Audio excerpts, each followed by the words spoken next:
Evo povratak sa Vranjevca, 8:10 uveče.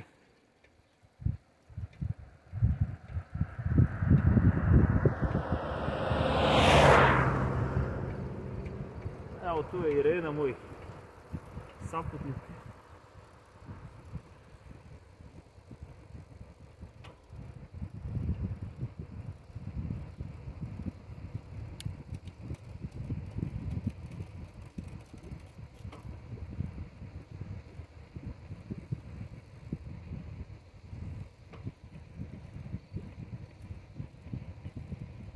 Jurimo 20 na sat.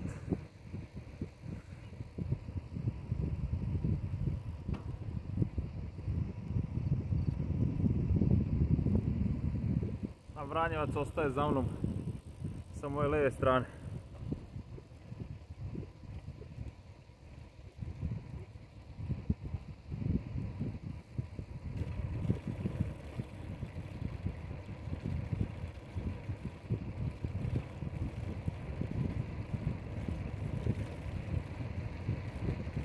Evo 25 idem.